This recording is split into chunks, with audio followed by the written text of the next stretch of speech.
Olá, seja bem-vindo a mais um vídeo da leitura da carta aos Hebreus. Neste vídeo nós vamos nos concentrar no capítulo 8 desta carta, somente para nos ambientar. A argumentação inicial é que Jesus é superior. E inicialmente o autor de Hebreus fala que Jesus é superior a tudo e a todos. E depois ele vai pormenorizando, dizendo Jesus é superior aos anjos, Jesus é superior a Moisés, Jesus é superior a Josué. E posteriormente ele vai apresentar um grupo específico que é Arão e seus filhos. Bom, a instituição do Antigo Testamento possuía duas feições claras dentro da Torá, que são os ensinamentos de Moisés. A primeira feição é a feição legal, ou aquela que diz respeito à lei, a feição legislativa. O judeu vê a lei como um todo, não vê a lei como a lei de Moisés é somente os 10 mandamentos. Os 10 mandamentos compõem a lei de Moisés. Mas a lei de Moisés tem a sua feição moral e a sua feição cerimonial. Ambas estão conectadas e são, num sentido, complementares, porque Deus estabeleceu a lei moral, esta legal, a ordem em si, mas em função do fato de que as pessoas que ouviram a lei, elas tinham liberdade para obedecer à lei, e assim ser abençoado com as bênçãos decorrentes da obediência, eles também podiam desobedecer e serem passíveis de serem punidos por causa da desobediência. Então, para que Deus pudesse poupar o povo de Israel, ele instituiu então toda uma estrutura cerimonial. Então, a estrutura cerimonial ela é um tanto consequencial, ou seja, visto que o povo de Israel não conseguiria cumprir a lei, então Moisés é instruído por Deus a construir um tabernáculo. Ele então separa os levitas para servir ao santuário e estabelece Arão e seus filhos como sumos sacerdotes. Muito bem. Qual era a função dessas pessoas? A função dessas pessoas era exatamente suprir aquilo que eles não iriam conseguir por meio deles mesmos, ou seja, com certeza desobedeceriam a lei.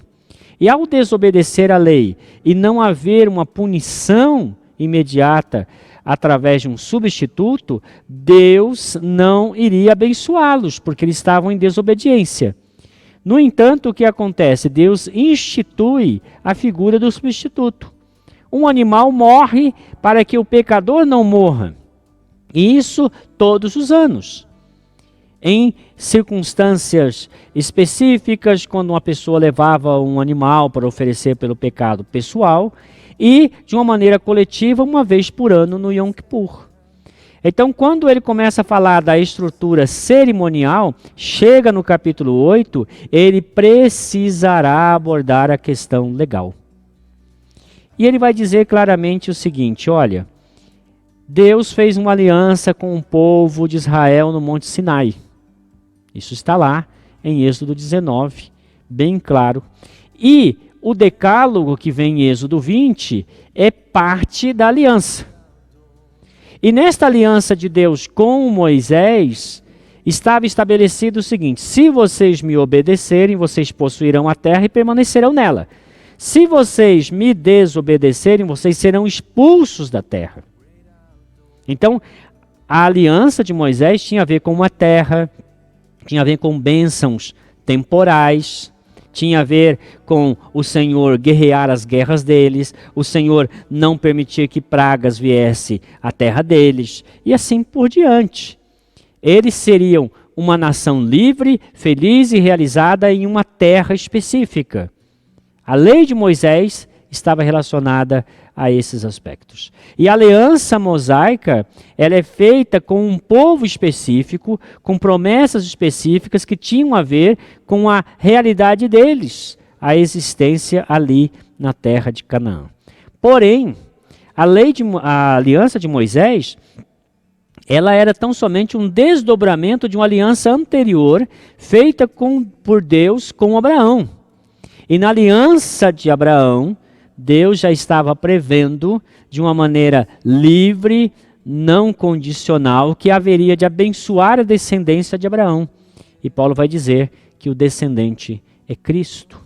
Cristo é quem estava ali na aliança com Abraão. No entanto, aqui a questão dele é: a aliança feita por Deus com Moisés era uma aliança transitória, com um povo específico, não era uma aliança com todos os povos da terra. Mas a aliança abraâmica, sim. Em ti serão benditas todas as nações da terra. Aquela aliança feita por Deus com Moisés, tinha Moisés como mediador. Moisés mediava a aliança entre Deus e o povo. Mas agora, com a vinda de Jesus Cristo, o autor de Hebreus está dizendo, não é mais Moisés o mediador, agora é Jesus. E Jesus não está mediando uma aliança idêntica à aliança de Moisés. A aliança de Jesus não é uma continuidade da aliança de Moisés. Ela em essência é similar, ela é na verdade o cumprimento da aliança com Abraão. E por isso alcança todas as nações. E ela foi profetizada, conforme ele vai dizer aqui, pelo profeta Jeremias. O profeta Jeremias profetizou esta nova aliança. Quando estava trazendo as suas profecias, ele insere dizendo assim: eis, vem dias, diz o Senhor, em que firmarei uma nova aliança com a casa de Israel e com a casa de Judá. Não conforme a aliança que eu fiz com seus pais, referindo-se à aliança de Moisés, no dia em que os tomei pela mão para os conduzir até fora da terra do Egito. Pois eles não continuaram na minha aliança e não atentei para eles, diz o Senhor. Agora veja qual é a aliança.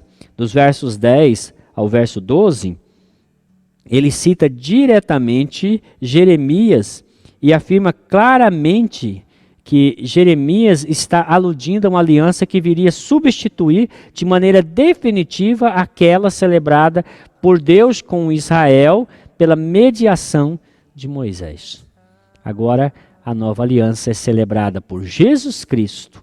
Jesus é o mediador da nova aliança. E Jesus cumpre esta palavra de Jeremias 31, quando no cenáculo pega o cálice e diz aos discípulos: este é o cálice da nova aliança no meu sangue. A aliança de Moisés, ela foi feita no sangue de animais. Lendo Êxodo 19, você descobre que Moisés, ele recebe a lei e ele desce com as tábuas da lei e diz a uns rapazes que matem os animais. Os rapazes matam os animais.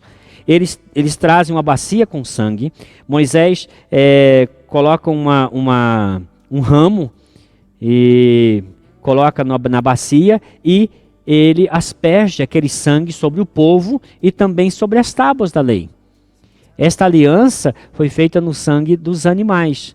Agora, a nova aliança é feita no sangue de Jesus Cristo. Por isso, a nova aliança é superior à antiga aliança, a aliança mosaica. E substitui de uma maneira plena, definitiva, porque ela está baseada em promessas superiores. Verso 6 diz: agora, Jesus obteve um ministério tanto mais excelente quanto é ele também mediador de superior aliança instituída com base em superiores promessas. As promessas da aliança de Jesus são maiores do que as promessas feitas na aliança com Moisés. Lendo Levítico 26 ou Deuteronômio 28, você vai perceber que existem promessas para a obediência e ameaças para a desobediência.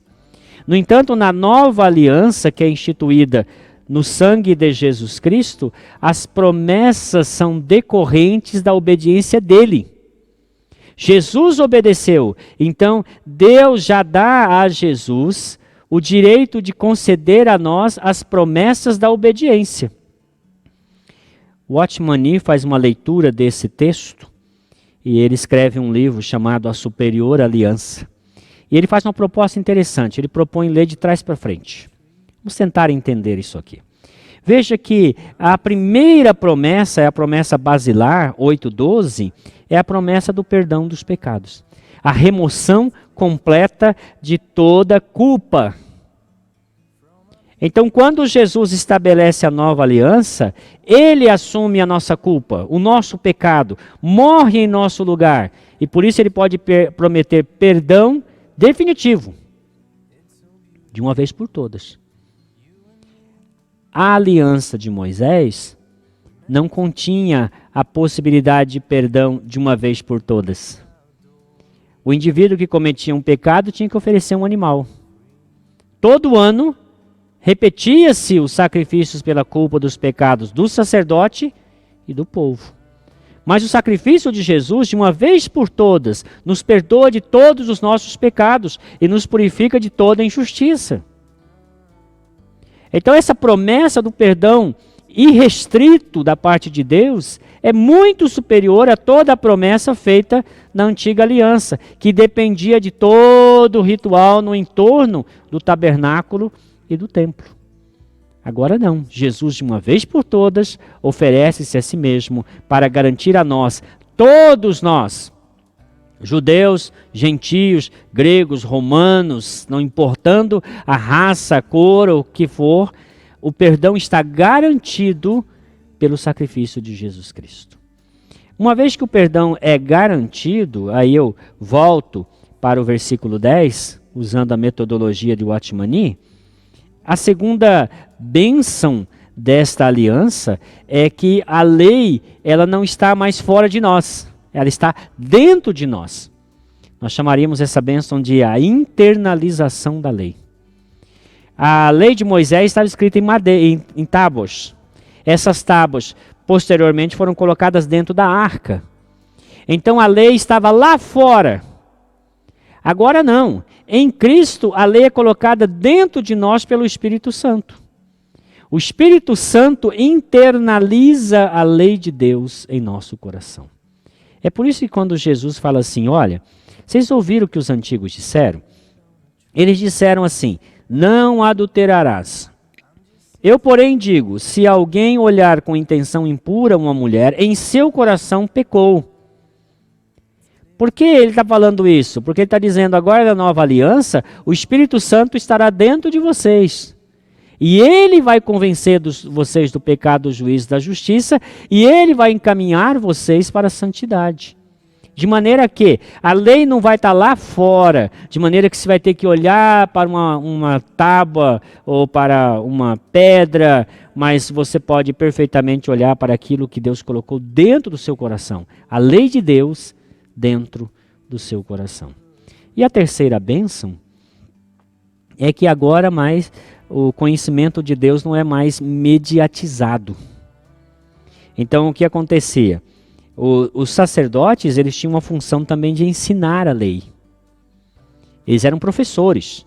Algumas pessoas acham, o sacerdote ficava matando o animal o dia inteiro. Não, não era assim não. Eles tinham seus turnos, e quando eles não estavam nos turnos do templo, eles estavam visitando as aldeias e ensinando a lei. Eles eram os verdadeiros professores. Agora, na nova aliança, não há mais necessidade de um chegar para o outro e falar, olha, conheça Deus. Nesse sentido, então, não há mais um mestre no sentido de aquele que ensina você a conhecer a Deus. Você pode conhecer a Deus, sozinho inclusive. Porque você pode, por você mesmo, buscar na palavra e entender o que está na palavra. E como sacerdote que você pode conhecer ao Senhor através da palavra, conhecendo também o próprio Cristo. Não havendo uma necessidade de que haja uma instrução regular, específica, por meio de um rabino, por meio de um guia espiritual. Esse é o sentido daquilo que a Reforma fala do livre exame das Escrituras e o sacerdócio de todos os crentes. Você pode perfeitamente buscar conhecer ao Senhor. E quando você conhece ao Senhor, você vai descobrir que outros também estão conhecendo ao Senhor e que não existe mais alguém que ensina todo mundo. Pelo contrário, todos nós somos aprendizes que podemos ensinar uns aos outros. Assim nós podemos nos instruir, porque não há mais necessidade de alguém ensinar ao outro, mas todos conhecerão, desde o menor até o maior dele. Veja que as promessas da nova aliança são superiores às promessas da antiga aliança. Jesus é o mediador da nova aliança. E no verso 13 ele diz, quando se diz nova, antiquada se torna a primeira. Ora, aquilo que se torna antiquado e envelhecido está prestes a desaparecer. Então a antiga constituição mosaica não tem mais força. Agora o que vale é a nova aliança em Cristo Jesus. Deus o abençoe.